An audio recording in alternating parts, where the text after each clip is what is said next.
My brother kissed our cousin in the wine cellar before his wedding. 2 years later, she's dating my best friend. I never thought I'd be the one to break up my brother's wedding, but here I am.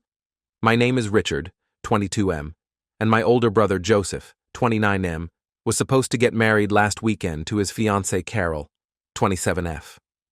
They'd been together for 3 years, and everyone in our family thought they were perfect for each other. Our family has always been close-knit. Growing up on the vineyard, Joseph and I spent our summers helping Dad with the harvest and learning about winemaking. Mom, a former sommelier, taught us to appreciate the nuances of different wines. It was a peaceful childhood, filled with laughter, family dinners, and the sweet scent of ripening grapes. Joseph was always the golden child, smart, charming, and driven. He knew from a young age that he wanted to be a doctor, inspired by our grandfather, who was a well-respected physician in our small town.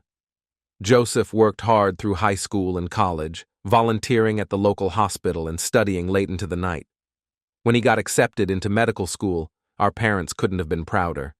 I, on the other hand, was more laid back. While Joseph was saving lives, I was trying to find my path. I bounced between majors in college, finally settling on business with a focus on sustainable agriculture. I hope to one day take over the family vineyard and bring new, eco-friendly practices to our winemaking process. Joseph and Carol met at a charity event where Joseph was volunteering. He had just finished his residency and was working as a pediatrician at the local children's hospital. Carol, a kindergarten teacher with a heart of gold, was there representing her school. They bonded over their love for children, and within 6 months, they were inseparable. I remember the day Joseph told me he was going to propose. We were out in the vineyard, checking on the grapes for the upcoming harvest. He pulled out the ring, our grandmother's vintage diamond, reset in a modern band. He was so nervous, practicing his speech in front of the mirror for hours. When Carol said yes, our parents were overjoyed. They always wanted Joseph to settle down, especially after his wild college years. Those college years were something of a family secret. Joseph had always been responsible, but when he got to college, he went a little wild. There were parties, drinking, and a few close calls with his grades. Our parents were worried, but Joseph always managed to pull it together when it counted. It was during this time that he and our cousin Dawn, 25F, had a brief fling. They swore us all to secrecy, not wanting it to make family gatherings awkward. Dawn had always been a part of our lives. Her parents owned the property next to our vineyard, and we grew up together. She was vivacious and free-spirited, the complete opposite of Joseph's usual serious demeanor. I always thought their summer fling was just that, a fling. But looking back, I wonder if there was more to it than any of us realized. The wedding was planned for June 15th, a beautiful summer day. Our family's vineyard was the perfect venue for a romantic wedding. The vines would be lush and green, and the weather would be ideal for an outdoor ceremony. Carol had been planning every detail for months, from the flower arrangements to the seating chart. She wanted everything to be perfect, and Joseph seemed happy to let her take the lead. I flew in from college a week before the wedding to help with the final preparations. The vineyard was buzzing with activity, caterers testing recipes, florists arranging centerpieces, and our mom running around making sure everything was perfect. Joseph and Carol were staying at the guest house on the property, while the rest of the family was at the main house. In the days leading up to the wedding, I noticed Joseph seemed distracted. He was quieter than usual, often staring off into the distance during family dinners. I chalked it up to pre-wedding jitters and tried to distract him with talks about old times and plans for the future. 3 days before the wedding, I couldn't sleep due to jet lag. It was around 2 a.m., and I decided to take a walk through the vineyard to tire myself out. The night was clear, and the scent of ripening grapes filled the air. As I was strolling between the rows of vines, I heard hushed voices coming from the wine cellar. Curious, I approached quietly, thinking it might be Joseph having last-minute jitters. What I saw through the cellar window made my blood run cold. Joseph was there all right, but he wasn't alone. He was kissing someone, and it definitely wasn't Carol. It took me a moment to recognize the other person. It was Dawn. They were wrapped in a passionate embrace, oblivious to the world around them. I was so shocked that I stumbled backward, knocking over a stack of empty wine crates. The noise alerted Joseph and Dawn, and they quickly separated. Joseph saw me through the window, and his face went pale. He rushed out of the cellar, grabbing my arm and pulling me aside. Joseph begged me not to say anything. He said it was a mistake, that he'd had too much to drink while doing a final wine tasting for the wedding. Dawn had come to help, and things just got out of hand. He swore it would never happen again, and that he loved Carol more than anything. I was torn. Joseph is my brother, and I've always looked up to him. We've been through so much together, from helping each other through tough times at school to supporting each other when our grandfather passed away. But Carol had become like a sister to me. She was kind, funny, and brought out the best in Joseph. The thought of her marrying someone who would betray her like this made me sick. I told Joseph he needed to tell Carol the truth, or I would. He pleaded with me to give him time. He said he'd talk to Carol after the wedding, that he didn't want to ruin everything they'd planned. But I couldn't shake the image of what I'd seen. How could I stand by and watch Carol pledge her life to someone who had betrayed her trust? That night, I barely slept. I tossed and turned, replaying the scene in the wine cellar over and over in my mind. I thought about all the times Joseph and Dawn had been alone together over the past few months, wondering if this was a one-time thing or if it had been going on for longer. The next morning, I woke up early and went to find Carol. She was in the garden, going over last-minute details with the wedding planner. When she saw my face, she knew something was wrong. I took her aside, my heart pounding in my chest, and told her everything I'd seen. Carol didn't believe me at first. She accused me of trying to sabotage the wedding out of jealousy or some misguided attempt at protecting my brother. But when Joseph came looking for her and saw us talking, the guilt on his face confirmed everything. What followed was chaos. Carol was devastated, alternating between anger and heartbreak. Joseph tried to explain, but his excuses fell flat. Dawn left the vineyard in tears, unable to face anyone. Our parents were in shock, trying to understand how things had fallen apart so quickly. The wedding was called off, guests were notified, deposits were lost, and our once joyful family was left in shambles. Carol packed her things and left, refusing to speak to anyone. Joseph locked himself in the guest house, emerging only to yell at me for ruining his life. Our parents are divided. Mom thinks I should have kept quiet and let Joseph handle it after the wedding. She keeps talking about how we could have avoided all this scandal and heartbreak. Dad agrees with my decision, but is heartbroken over the pain it's caused everyone. Dawn's parents are furious, blaming Joseph for taking advantage of their daughter. It's been 3 days since the wedding. That wasn't.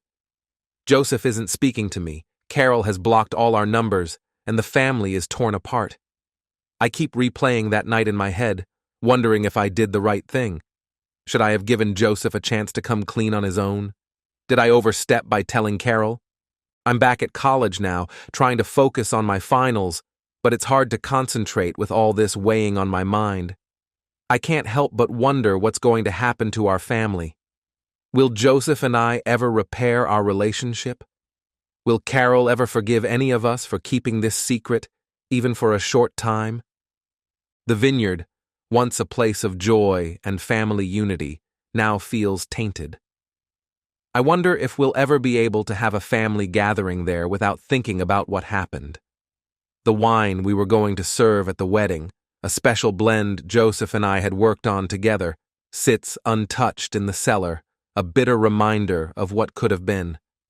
I don't regret telling Carol the truth, but I'm struggling with the consequences. How do I move forward from here? How do I help my family heal when I'm the one who exposed the wound? The weight of this decision is something I'll carry for a long time, but I hope that in time, we'll all find a way to come together again. Update 1. It's been 3 months since the wedding disaster and a lot has happened. I'm home for summer break, and being back at the vineyard has brought up all the emotions I've been trying to suppress. Joseph finally broke his silence and reached out to me about a month ago. At first, our conversations were tense and filled with long, awkward pauses. He was angry, blaming me for ruining his life. But as we talked more, he began to realize the gravity of what he'd done. One evening, as we walked through the vineyard at sunset, Joseph opened up about his relationship with Dawn. He admitted that their feelings for each other weren't new. They'd had a more serious relationship in college than any of us knew. They had talked about a future together, but fear of family disapproval and Joseph's focus on his medical career led them to end things.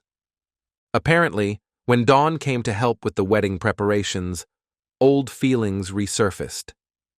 Joseph confessed that he had been having doubts about marrying Carol for weeks. He said he loved her, but there was a part of him that always wondered what if when it came to Dawn. The stress of the wedding and Dawn's constant presence led to that moment in the wine cellar.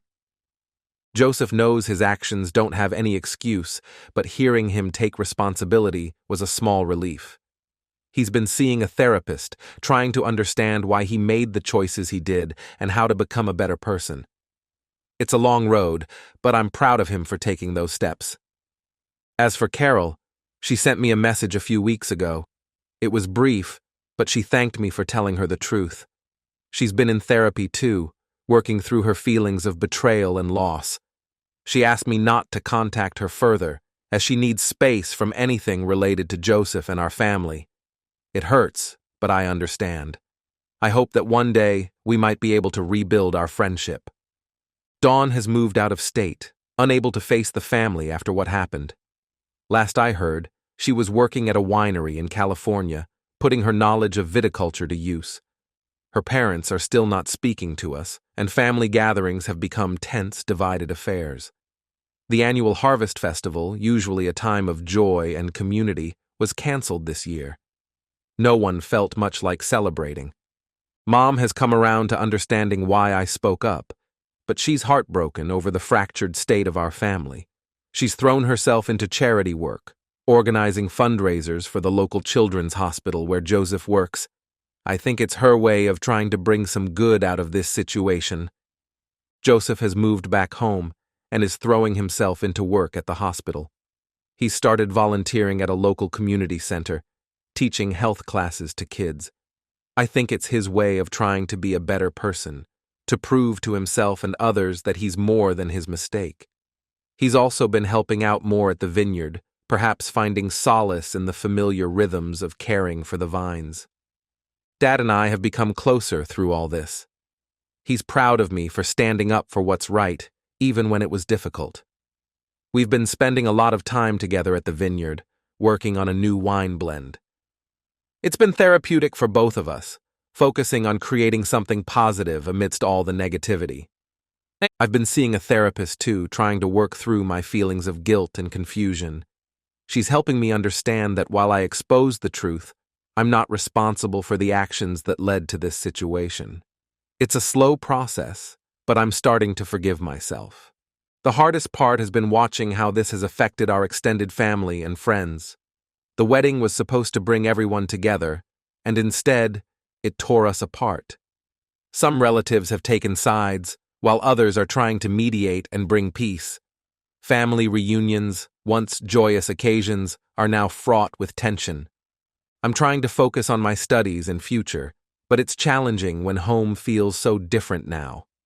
The vineyard, once a place of joy and family gatherings, now feels heavy with unspoken words and lingering tension.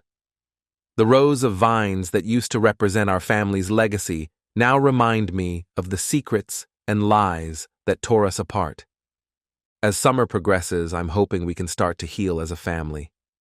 Joseph and I are slowly rebuilding our relationship, but it's different now. There's a wariness between us that wasn't there before. I'm learning to trust him again, but it's a day-by-day process. I still believe I did the right thing, but the weight of that decision is something I'll carry for a long time. I'm hopeful that with time, our family will find a way to come together again. For now, we're all just taking it one day at a time, trying to navigate this new reality we find ourselves in. The vines continue to grow, the grapes continue to ripen, and life goes on. Maybe, like the vineyard after a harsh winter, our family will emerge stronger and more resilient. Only time will tell. Update 2. It's been a year since the wedding that never was, and so much has changed. I've graduated college and started my first job in the city, working for a sustainable agriculture consulting firm. It's been a welcome distraction from family drama, and I'm excited to bring some new ideas back to our vineyard. Joseph has made significant strides in turning his life around. He's still working at the hospital, but has also started a support group for medical professionals dealing with stress and ethical dilemmas. It's his way of addressing the issues that led to his poor choices. We've had many long, honest conversations, often while working together in the vineyard. Our relationship isn't what it used to be, but in many ways, it's stronger and more authentic. The biggest surprise came 3 months ago when Carol reached out to me. She wanted to meet for coffee, which turned into a 4-hour conversation at the little cafe where she and Joseph had their first date. She's doing well, having moved to a new city and started a fresh chapter in her life. She's now teaching at a progressive school that focuses on outdoor education, combining her love for children and nature. Carol thanked me again for telling her the truth and said that while it was painful, it allowed her to avoid a marriage built on lies. She shared that the experience, as difficult as it was, led her to do a lot of self-reflection. She realized she had ignored some red flags in her relationship with Joseph, always making excuses for his distant behavior or mood swings. Then Carol shared some news that shook me. She started dating again, and her new boyfriend is none other than my best friend from college, Alex, 23M. They met at a teachers' conference and hit it off. Carol was hesitant to pursue anything because of Alex's connection to me, but they eventually decided to give it a shot. I'll admit, it was strange to hear at first. Alex and I have been friends since freshman year, roommates for 3 years, and he was even supposed to be a groomsman at Joseph's wedding. But seeing how Carol's eyes lit up when she talked about him, I can't help but be supportive. Dawn has slowly been reintegrating into family events. She moved back to town a few months ago and has been making efforts to mend fences. She and Joseph have both apologized to the family for their actions and the pain they caused. It's still awkward, especially at larger gatherings, but we're all trying to move forward. Dawn has started her own business as a wedding planner, which feels a bit ironic given the circumstances, but she says it's her way of ensuring other couples have the magical day that Joseph and Carol missed out on. Our parents have been working hard to bring the family back together. They've started hosting monthly dinners at the vineyard, inviting different family members each time to slowly rebuild those connections. It's not always easy, and there have been some tense moments, but it's a start. Mom's charity work has expanded, and she's now on the board of the Children's Hospital. Dad has thrown himself into experimenting with new wine blends, saying that if our family can transform and grow, so can our wines. As for me, I'm learning to let go of the guilt I've carried. My therapist has been instrumental in helping me understand that exposing the truth was necessary, even if it caused short-term pain. I'm proud of the man I'm becoming and the values I stand for. I've started dating casually, but I'm taking things slow. The whole experience has made me value honesty and open communication in relationships more than ever. The vineyard is thriving, and Dad and I have finally perfected our new wine blend. We're calling it Truth Serum, a little inside joke that helps us find humor in the difficult journey we've been through. It's a complex red with notes of blackberry and oak, symbolizing the bitterness of deceit and the strength of honesty. The label features a simple design of intertwined vines, representing how our lives are all connected. Life isn't perfect, and our family will never be quite the same, but we're healing, growing, and finding new ways to connect. I'm cautiously optimistic about the future, both for myself and for my family. This experience has taught me the value of honesty, the power of forgiveness, and the importance of standing up for what's right, even when it's difficult.